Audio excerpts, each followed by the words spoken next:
is KD on the radio. What? Today on the show, a former Green Beret and professional football player penned an open letter to Trump, Kaepernick, and all of us in America. It's a letter about unity that we all need to read. Video surfaced of Courtney Love making a crack about Harvey Weinstein taking advantage of young actresses in 2005, and Kate Winslet said she intentionally didn't thank him when she won an Oscar in 2009. Plus, Funkhouser is excited to eat fast food venison. Fast food venison? Oh dear. Oh, I see what you did there. Very clever. Can't you see? Everyone! They're here already! You're next! Let's go! Welcome to the future, where the glass is half full and you'll need new glasses, where you'll be jumping from conclusions. The past is annulled, and a new future is born! Never before in history has so much meant so little to so many. AD on the radio.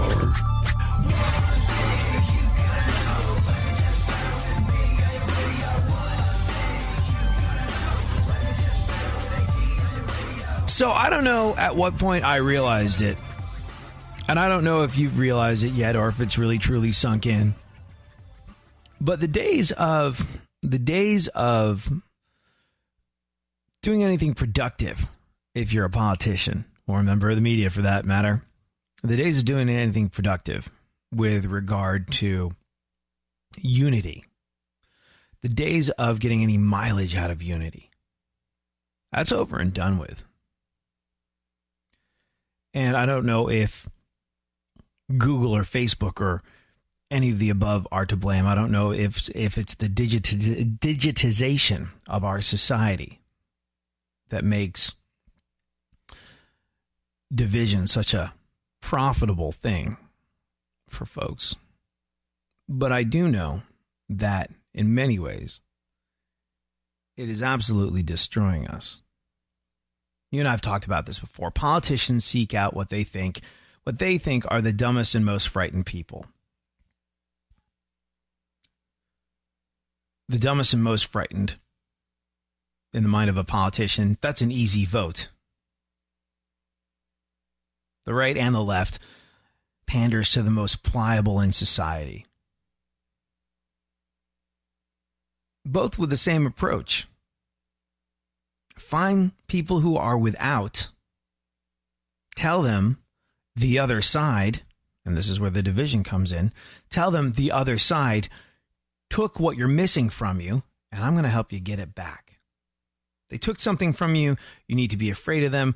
Fortunately, you've got me to fight your fight. Therefore, I'm going to need for you to help with the campaign finance department so I can get what you're owed. You're owed something. You're not getting something. Something's been taken from you. I'm going to help you get it back. You're a great person with great potential, and the only reason you're not living up to all of it is the political opposition in this country, and therefore you need me to help you get it back. So I'm going to need a small donation. I'm going to need your vote. And that's how this political sausage is made in this country in 2017. And I don't think it was always that way. And I don't think it was always that way this much. But it is now. And that's a freaking shame. Because that gets us nowhere. And it's funny. Politicians on both sides will say, we need to be united. We need to come together as one people. And then say and do the most divisive stuff. And this is not unique to the left or the right. It's just how things are done in 2017. And because it's how things are done, it's because this is how the commerce of politics, this is how the commerce of media and politics is conducted in this day and age. It's because of that you, me, we got to be a little bit better. We have to be a lot better. It's down to people like you, down to people like me, down to people like former Green Beret and Seattle Seahawks long snapper Nate Boyer. Did you catch this? He wrote an open letter on Friday. He wrote an open letter to Donald Trump. He wrote an open letter to former San Francisco 49ers quarterback Colin Kaepernick. And he wrote about the issue of unity in the United States. And he's sort of in a unique position. I don't know how many other former Green Berets are professional football players or have been professional football players for teams like the Seahawks, but it does kind of give him an up-close and personal perspective on the whole situation. And I don't often do this, but I read his letter and I found myself more or less agreeing with every last word. So I want you to think about what unity means to you. Think about what strength means to you. Think about the weight it would take off of your mind. Think about what it would do for your family, your interpersonal relationships. Maybe you feel divisions among your family around the dinner table. Maybe you can't get along with your son or your father. Maybe you can't get along with your next door neighbor. Maybe you can't get along with the people in your town. Think what it would do for your peace of mind. Think what it would do for the good of all of us if suddenly you felt united and like you didn't have to fight your neighbor or your relative over a vote. And we'll get into the letter next. It's important. I want you to listen.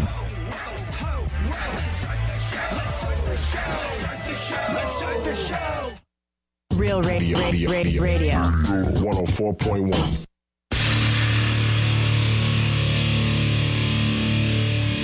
Where the left and right come together for fundamental truths. AD on the radio, on Twitter at ADSXE.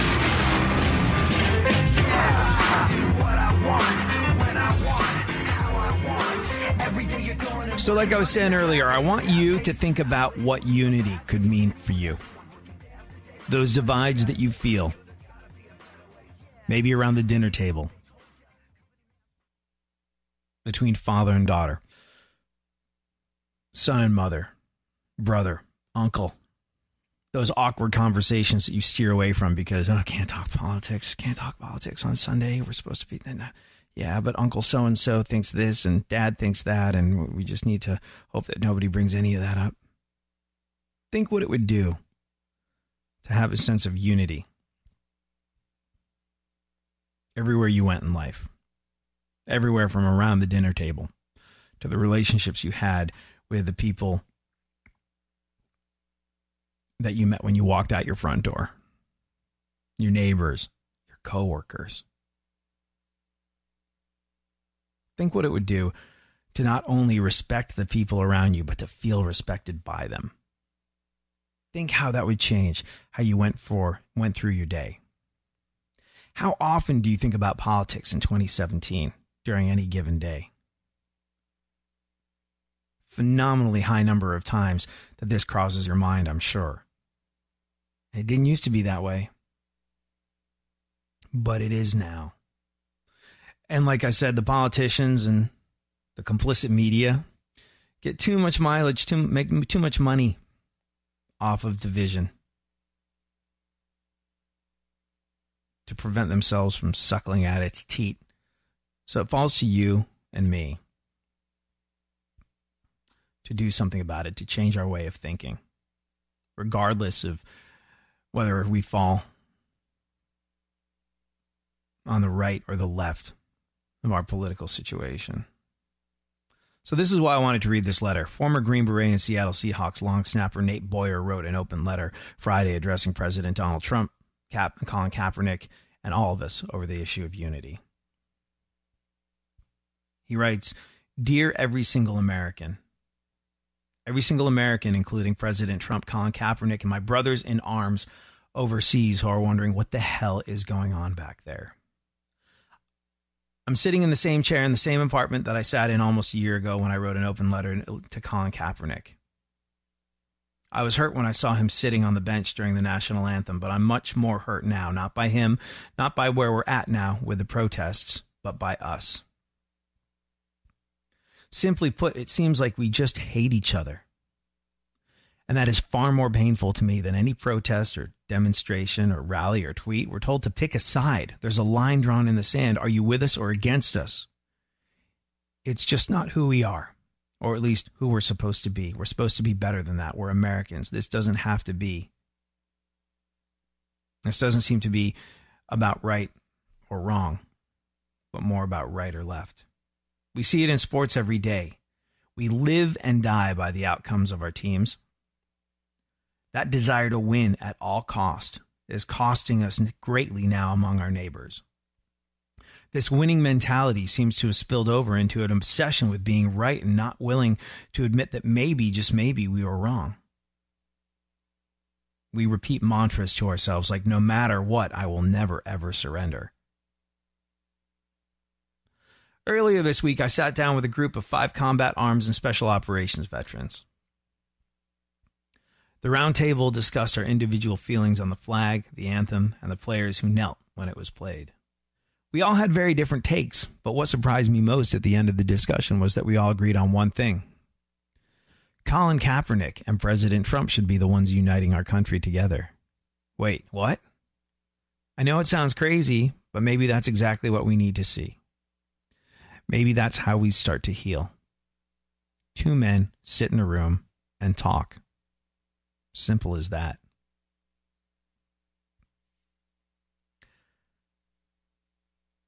Now, I don't pretend to speak for everyone who fought overseas. Many veterans rightfully disagree with my position, but I do feel that I echo the sentiments of most warfighters when I say that we hope for more than anything right now in America is unity. And this is important. Please listen to this part.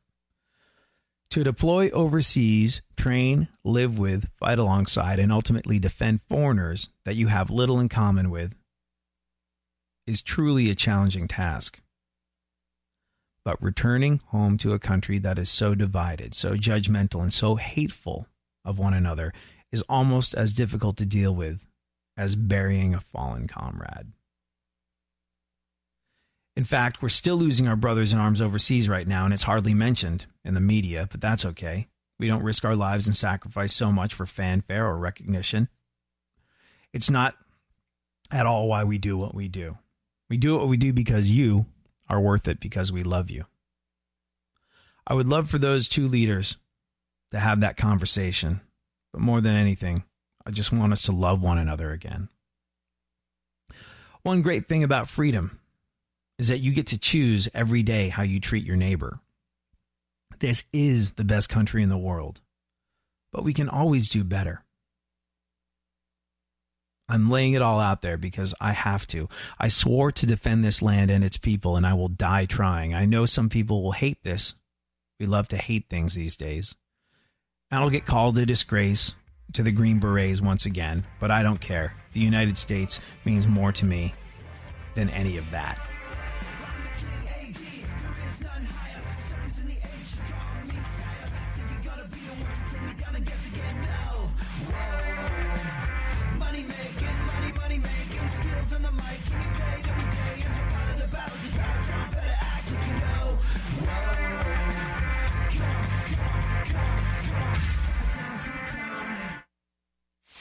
For more stimulation and less irritation, 9 out of 10 doctors choose KPRC AM 950, Houston's more stimulating talk radio. Don't get the blues, get all the news. We mean all of you guys out there in Radioland. All aboard! He's back. AD on the radio. Give it up, yeah. Give it up, yeah. Bring this on, come on, come on.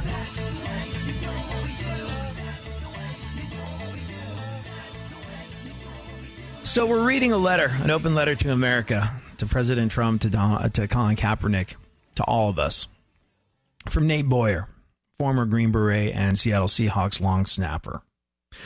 There's one part, and we'll finish it off in a second here, but there's one part that I wanted to repeat because it's so important. He said, to deploy overseas, train, live with, fight alongside, and ultimately defend foreigners that you have little in common with is a truly challenging task. And this is the important part. But returning home to a country that is so divided, so judgmental, and so hateful of one another is almost as difficult to deal with as burying a fallen comrade.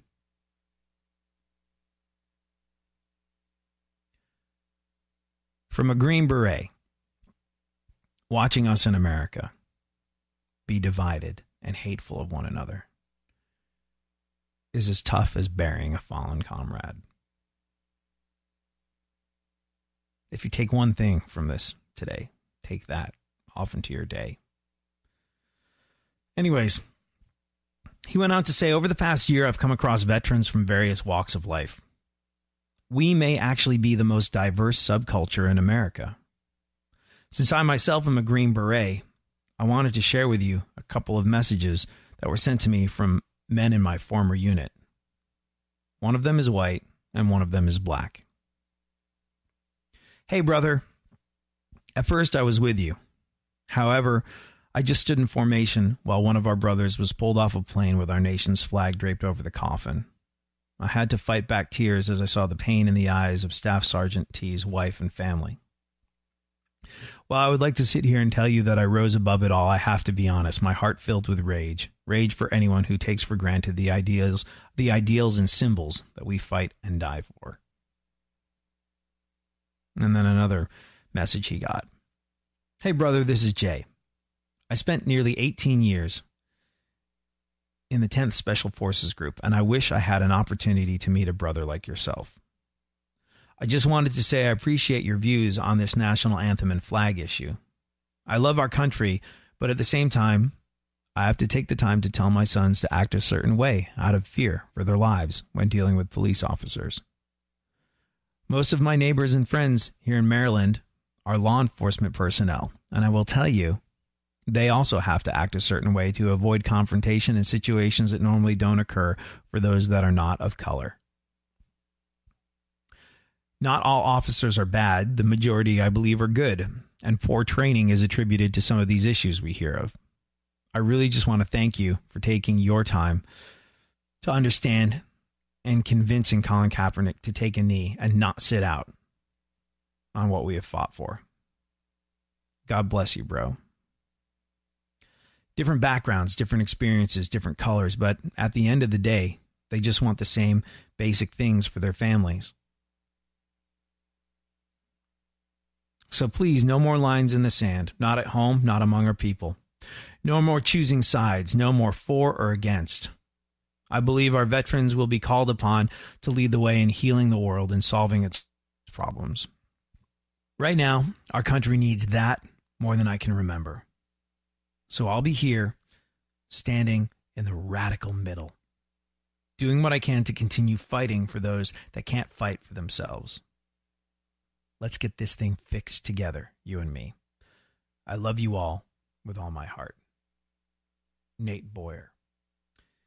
And he signs it, de-opresso-liber, which is, in case you didn't know, the motto of the United States Army Special Forces, a phrase that is Latin for to liberate the oppressed. See, this is the type of thinking that you, me, all of us, we need to adopt. And it's got to come from you and me, because it won't come from our politicians. The American people have to get this done. Politicians, the media, the pundits, our so-called leaders, they get way more mileage out of us being divided. Neither the left nor the right are above it, as much as they claim to be, as much as both political parties or whatever fringe group has the floor at the time, as much as they purport to be superior and right-thinking and evolved and that they want us to be united. None of them are above the dirty, cheap thrill of getting mileage off of telling you that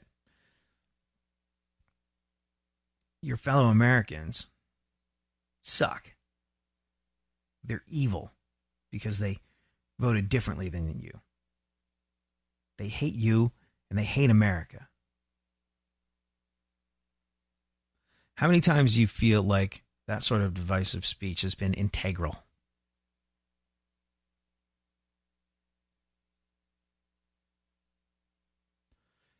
In getting the job done. Both sides do it over and over again. When Hillary called Trump supporters a basket of deplorables, whoa, that was a big part of her losing her last remaining shot at winning. How are you going to appeal to the decency in all of us if you're willing to completely chastise and demean and reduce half of the country.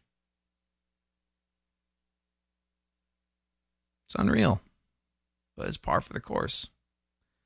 Like I said, this is how the political sausage is made in 2017. Politicians seek out what they think are the dumbest and most frightened people, and then they pander to them. Easy votes. Pliable minority of voters. The right and the left both have the same approach. Find people who are without. Tell them the other side took it, whatever it is, from you, and I'm going to help you get it back. You and me, we get nothing out of the division. Every time we let a politician make us angry at our neighbor, make us angry at our family member, we're just feeding their disgusting machine of division. And we have to be better. Where there is unity, there is always victory. Publilius Cyrus. All right, Funkhouser, we should, there's been some new developments with the Harvey Weinstein thing, which maybe we should talk about a little later on in the show. But right now, though, let's take a look at the events of today. What's going on in the news? This is My Witness News. In no way, shape, or form fair and certainly not balanced. And now, super producer to the stars, Barry Funkhouser. I have misplaced my cup of coffee. If anyone has seen it, contact me immediately. What happened with the Harv? The Harv? Oh, there's just, new developments. I don't know if you saw it or not, but Kate Winslet said, I totally called him out for that years ago. Courtney Love said she called him out years ago, and it got her dropped from her agency. I saw that video, CAA. Too. Mm-hmm. Yeah, it's an interesting one. We'll get into all that a little later on. I mean, it just it's mind-numbing how much of Hollywood was complicit in this thing. And look, it really speaks to how we look. And there's so many people who are like, I knew Hollywood was a cesspool of I knew it was morally the most turgid of all segments of our society, Hollywood, California, and their entertainment business. And good thing things aren't like that here where I live today. But here's the thing. I think it's so important that we take a look at what was going on with Harvey Weinstein for so long, because it doesn't have to be Hollywood. It could be any area of society or life. And situations that will mirror this will play out. People get away with just horrible things for far too long because people are unwilling to speak up, and those that do speak up are punished for it. And that is why it bears a closer look. Like I said, a lot of people too willing to dismiss Hollywood as just this morally inept cesspool of sin and degradation. And of course that happened in Hollywood. But as much as people are vultures from the sidelines wanting to look on and see what is going on with this situation, the important takeaway from the Harvey Weinstein thing is this sort of thing happens every day in all sort of different segments of society to so many different people. And, well, there's something, like I said, to learn from it that we can apply to the town that we live in. It's not all Hollywood all the time.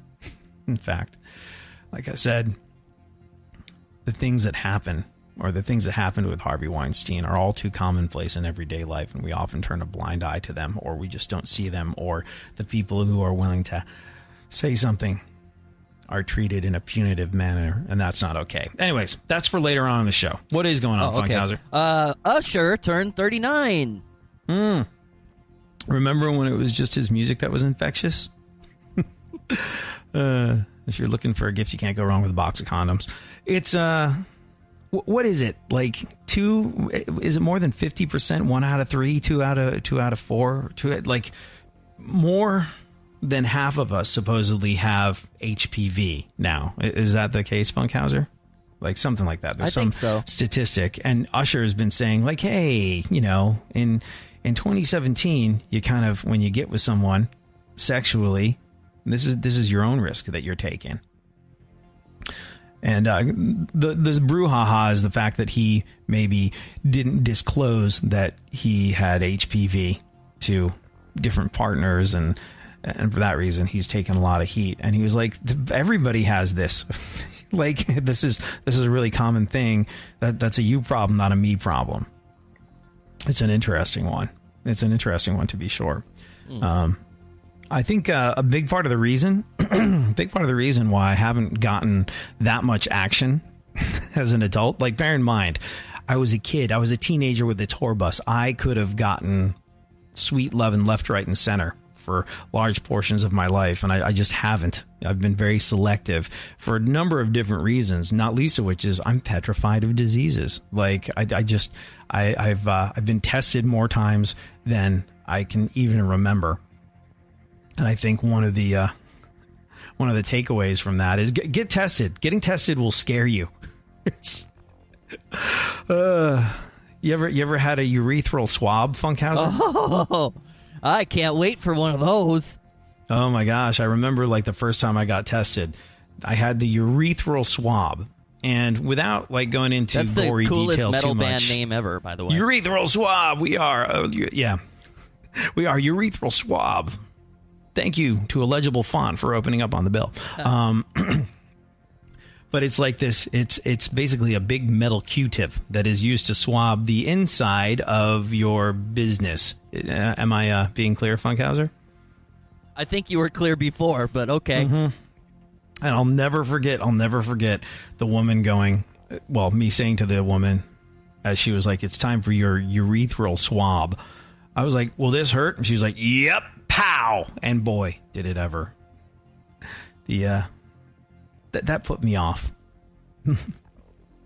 the whole sort of like the whole fear that goes along with being tested is a healthy thing to embrace, because it's a good reminder of how things are likely to be in 2017 and how they have been for years and years. But going through a little bit of pain and humiliation with regard to all that, I think is a healthy thing. I think those tests should be painful and humiliating. You take the good and you take the bad. Yeah, I think the pain and humiliation that go with the testing after every sexual partner, and hopefully before every sexual partner for everybody, I think those things are good, because you don't walk out of that place feeling like Don freaking Juan, the master swordsman. You go out, you leave the place going, I need to really think about my actions, and I think that's a good thing. Dawson's Creek star James Vanderbeek says his ass was groped by a male studio executive. Oh. Someone grabbed a handful of Dawson's cheek? One more. Jennifer Garner is starring in a new movie where she plays the wife of a cheating husband. Surprisingly, not a documentary. She prepared for the role by being married to Ben Affleck. You're longing for that shining sun. You walk these streets most every day. You're waiting to get washed away.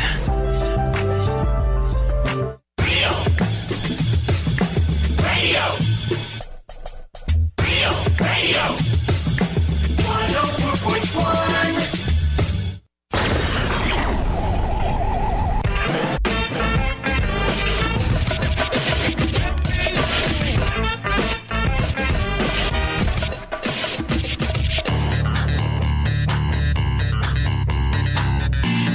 Now, more AD on the radio. Back once again, the ill behavior, delivering and giving you my musical savior. Back once again, it's your boy AD, and can't nobody rock a body better than me.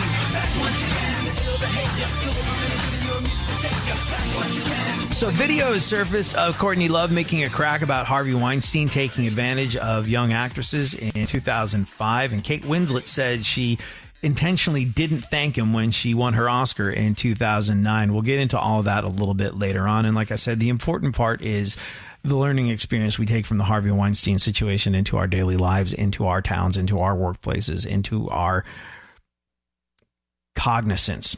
Because, like I said, there's this voyeur aspect to what's going on with Harvey Weinstein at the moment, where people like to look at it and go, that's Hollywood. That's so different. Look at that festering cesspool of sin and immorality.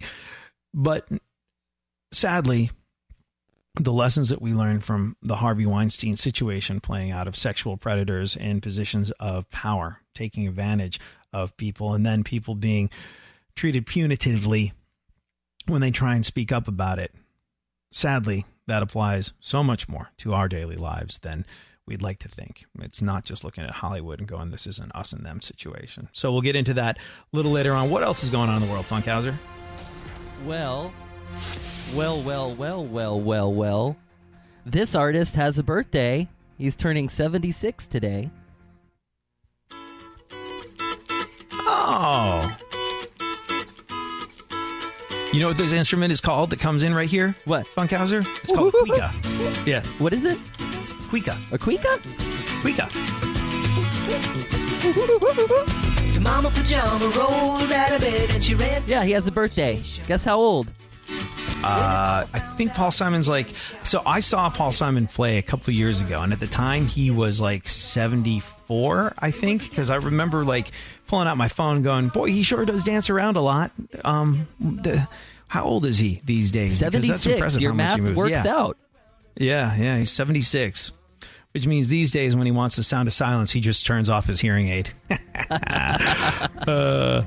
You know, oh my gosh, I forgot to tell you. You know who I saw on Friday night? Who? That is also a little long in the tooth? What? Might be 76 or 77. Meh. Saw Bob Dylan play. Oh, where? Like outside saw or Bob inside? Dylan play. Yeah, saw him play inside. Inside. Was he sitting down or standing up? And like, was I sitting down? Was Oh he? no, I was. He played the piano, and during the times where he was playing the piano, he was sitting down, and then he stood up for a lot of other stuff. But like, he's, I think, probably around the same age as Paul Simon, like mid to late 70s. And when he's standing up holding the microphone, he still looks like he could kick your ass. Like, he's a cantankerous dude, and he seems cranky, and like he like if you got on stage, you ever see that footage of some fan jumping on stage at a Rolling Stones concert without even thinking about it? You know, like you would think some singers or some guitar players would stop, put their arm around the person that got on and wait for security to usher them off the stage. Not Keith Richards. Takes his like Stratocaster off, whacks a guy over the head with it. He's like, hey man, you don't know what that guy's got on his mind. He got on stage. He's not supposed to be here, and got to defend yourself just in case you don't know what happens. But like, yeah, Bob Dylan looks like he could still kick your ass, which is an interesting one. But it was so funny because like Bob Dylan, in case you didn't know, still plays like 100 shows a year. Like, he lives his life on the road. I think he had this like girlfriend that he had a baby with. I think he's got a couple of those. And I think they wanted, like, she asked him, like, can we move in together? And he was like, no. And she was like, why not? He's like, baby, I can barely live with myself. And I think that's part of the reason why he spends so much time on the road. It's sort of like an escape from any kind of real life. He tours incessantly.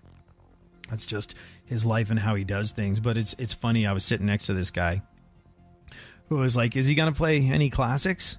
Like, he was playing all these songs. He played Autumn Leaves, the jazz standard, and it was actually great. It was really, really cool. But he worked his way through a set that had almost nothing in it that, you know, sort of the casual fan would recognize. And and this guy looks over at me and he's like, is he gonna play any classics? I was like, he's playing Blowing in the Wind right now. He's like, is that what that is? I was like, yeah. And he plays his songs that in a way that are so completely different from how you got to know them that I think half the audience loves it because they've been to 100 Bob Dylan shows and they want to see something a little different. They can't, you know, go through the same thing every single time.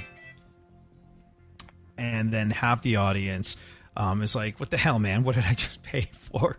It's an interesting one. And you know what I could tell from looking at Bob Dylan on stage? He doesn't care. I don't think the guy said a single word to the audience, just came out and started playing, and that was it. And apparently he's like, he doesn't see or talk to his band until like a second before he goes on stage. He's this reclusive old cantankerous artist that everybody loves. It's a weird thing, and I think that was my takeaway from seeing Bob Dylan. I'd never seen him before, but you really got a sense of who he was and how he went through life just by watching him for an hour on stage, and maybe that's one of the things that makes him so compelling. Yep. Yes, I agree with that. I saw him at the Mid-State Fair a while ago Any good? during the sunset, Everyone was standing on chairs, and he was sitting on one. And, yeah, it was one of the best. Even though I didn't recognize many of the songs, we all had a good time. Mm-hmm. Like, it really surprised me how strong his voice was. Because, like, Bob Dylan's voice is often maligned. You know, like, he's got a very specific thing. And he really does have it, like, even at his age, which I guess is somewhere between the mid and late 70s. He's got a very strong voice. Like, it might have been a little innocent of key on occasion, as Bob Dylan often is. But, like, it didn't sound weak or raspy. I was just like, wow, all the fun that people make of Bob Dylan. I think he's got a really strong voice. And it was a good reminder. It was a really good reminder. I don't know if you caught that thing that Dave Grohl said when he addressed, who was it? I think he was the keynote speaker at South by Southwest a couple of years ago. And he was like, imagine if Bob Dylan had auditioned for The Voice or American Idol. No, you're pitchy, you're a little nasal. No, he wouldn't have made it past the first round, and we would have been denied the lifetime of great art from one person that so many of us love so much. And seeing Bob Dylan was a good and interesting lesson. If you've got a voice, if you've got something to say it. Oftentimes it will find an audience.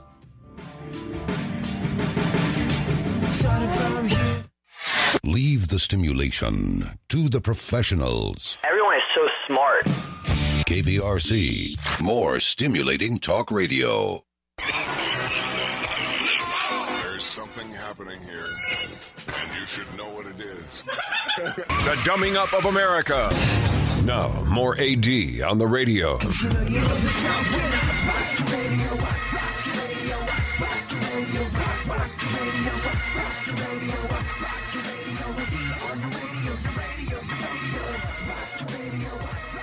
All right, Funkhouser, let's do a little bit more news, and then we'll discuss exactly what's going on with Kate Winslet and Courtney Love and Harvey Weinstein. Okay. The nominations for this year's American Music Awards were announced yesterday. Or as it's also known, the award show that only exists to make the Grammys seem like they don't suck quite as bad. Go on. Dallas Cowboys owner Jerry Jones turns 75 today. Meanwhile, his views on freedom of speech turned 500. His party, BYOB, Bring Your Own Botox. That guy absolutely can't win. It's an interesting one because he was the guy who said, like, my players will stand for the anthem. But then he was also the guy who, before the anthem, went out, took a knee with all of his players, and linked arms. And it's like I actually kind of feel bad for that guy. Look. Jerry Jones occupies almost none of the moral high ground, like zip, zing, nada. But he did kind of come up with a bit of a solution where before the anthem, in a show of unity, he knelt with all of his players at that one game. And then everybody had to stand for the anthem. He was like, if you play for the Cowboys, you're going to stand for the anthem. But we also have free speech and unity in this country, so we'll do that. And he couldn't win. He could not win. People that were fans of free speech said you can't force your players to stand during the anthem, and people that were fans of the anthem said it's still disrespectful even though you didn't do it during the anthem. It's just, God, there's no pleasing anyone in this day and age. And I actually kind of felt bad for Jerry Jones because he kind of tried to come up with a solution that would make everybody happy. And yeah, maybe if it wasn't Jerry Jones. Like I said, this is a guy who, historically speaking, if you know anything about the Cowboys, and if you know anything about Jerry Jones, historically speaking, you know this guy is not exactly who you look to when you're looking for a moral compass and your moral true north. So perhaps it was the source that made people displeased with his idea of what a solution would be. All right, what else, Funkhouser? All right, mark this date on your calendar, October 21st, because every Arby's in America is going to serve venison sandwiches for one day only. So Arby's has, I guess, for the last year or so, been experimenting with the venison sandwich, but only in parts of the country where venison is a little bit more of a common thing to eat. Have you ever eaten venison, Funkhouser? No, I don't think so. Oh, man. Neither have I. I know, right? So, like, whenever I talk to friends of mine that are hunters, and it's interesting, we have this conversation a lot. Like, there's so many people that are against hunting that are a bit tree huggy, but not tree huggy enough to stop eating meat. Like, you know, people like, oh, I'm going to buy my chicken my chicken free range, and I'm going to buy this cruelty free meat and all, but, you know, still go, ugh, I don't know how hunters could do what they do. My friends that are hunters are probably the most conscientious people I've ever met when it comes to consuming animal flesh. Yeah, they use it all. Because they use it all. Like our friend Randall, who's been on the show a million times. Randall, I don't know if you knew this, but before Randall was it was, I think 3 years ago. It was before he was in Deadpool, but after he'd been in Walker, Texas Ranger and Grandma's Boy. He had a show called Killin' and Grillin'. And what Randall did was, it was a cross between a hunting show and a cooking show. If you ever get a chance to have Randall cook for you, Funkhouser, you say yes. He makes some of the best food I've ever had in my life. This is how we met. I was like backstage at some rock show, and he was hanging out with some band who had him come by and cook it up for him. And I hadn't eaten all day, and I catch this waft on the breeze of like something that smells freaking delicious. And I was like, what you got over there? That seemed pretty good. And they're like, oh man, eat up. And they handed me a plate of what was straight up the best food I've ever had ever. And it's stuff that they'd hunted and they'd killed and they'd cleaned themselves. And that's one very interesting thing about hunters. I find that 9 times out of 10, they're so much more conscientious about where their meat came from than someone who pretends to occupy the moral high ground in this situation, but still gets it in a plastic package at the grocery store, which I do. I'm not in any way, shape, or form casting aspersions on shopping for meat at the grocery store, but I just find that these are guys that are so much more conscientious and respectful of where their food came from. And they never, ever would hunt what they weren't going to eat all of. And I think when I talk to folks like that about venison meat, never having had one, they're like, seriously? Really? Because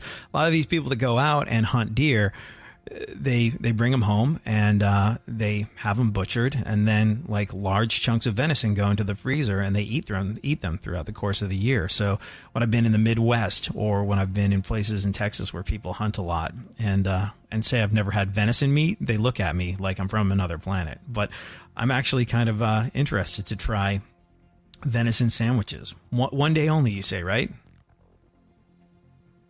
October 21st, one day only.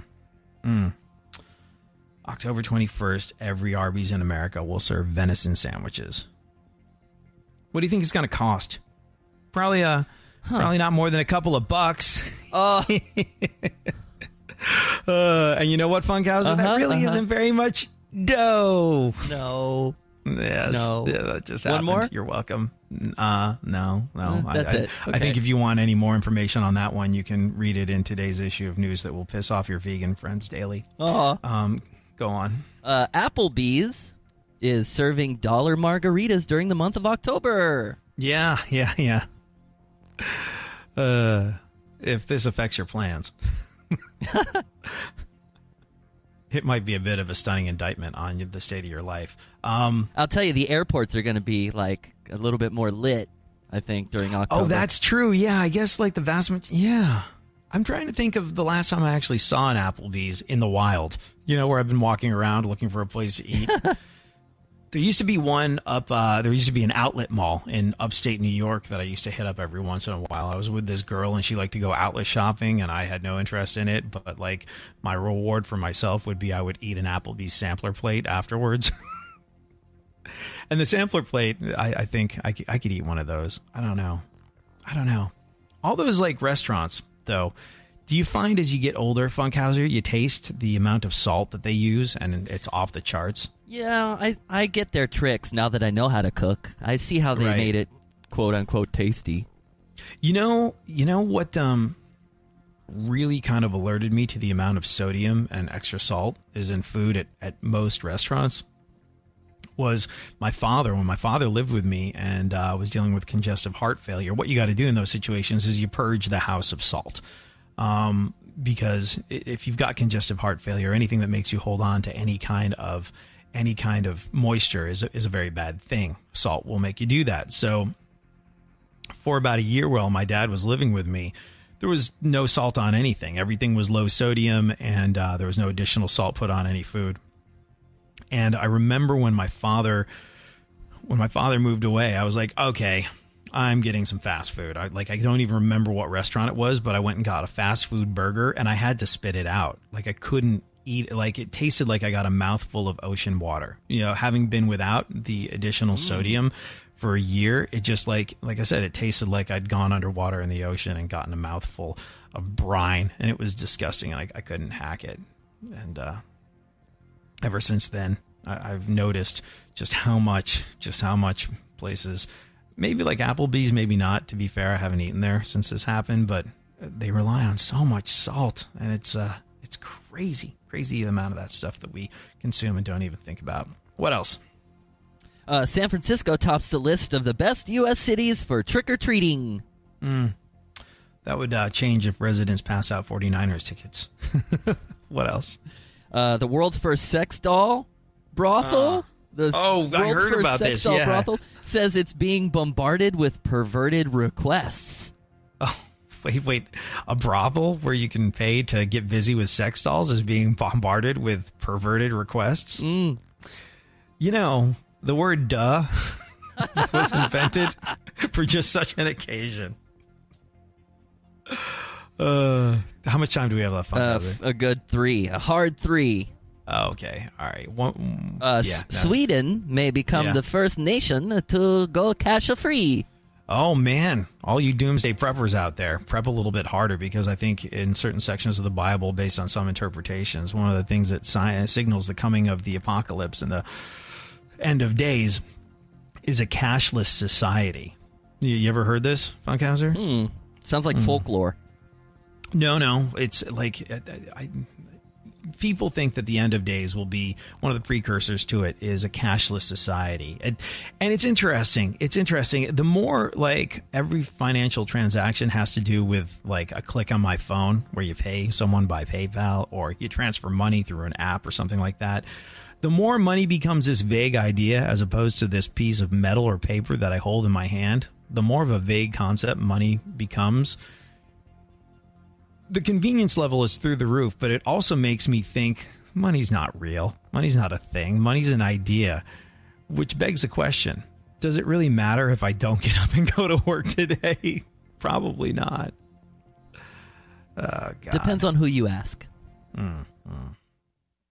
So it's becoming more and more apparent that everybody knew something was up with Harvey Weinstein. Courtney Love called him out for it way back in 2005. Courtney was part of Comedy Central's Roast of Pamela Anderson. On the red carpet, she was asked if she had any advice for, quote, a young girl moving to Hollywood. On the red carpet. This wasn't part of a script or anything. And she replied, quote, if Harvey Weinstein invites you to a private party in the Four Seasons, don't go. And there's video over at TMZ. After the video surfaced, Courtney tweeted that she wasn't one of Harvey's victims, but the comment got her banned from her talent agency, CAA. She said, although I wasn't one of his victims, I was eternally banned by CAA for speaking out against Harvey Weinstein and rape. Meanwhile, Kate Winslet called Harvey out back in 2008 by not calling him out. That was the year that she won the Oscar for The Reader, which was produced by the Weinstein Company. And she specifically did not thank Harvey. And now she says that was intentional. She said, quote, if people aren't well behaved, why would I thank him? The fact that I'm never going to have to deal with Harvey Weinstein again, as long as I live, is one of the best things that's ever happened. And I'm sure the feeling is universal. So it's an interesting one, right? It's an interesting one how this has become one of those instances where people go, well, you knew about it for so long. Why didn't you say something? Why didn't you bring it up? And look, we've discussed all the reasons why people get away with stuff like this for so long. We discussed the fact that people are scared to split up because people are scared to speak up because a guy like Harvey has power and control over your career, your life, your livelihood. But now the dam has burst, the floodgates are open, and people are speaking up left, right, and center. And I hope we learn something from this tale of predatory people in positions of power taking advantage of other folks. It wasn't okay in Hollywood, and it's not okay in your world, in your daily life. And maybe you've seen something like this, maybe you haven't. But those who would speak out, it is our job to support them and make a change in this world.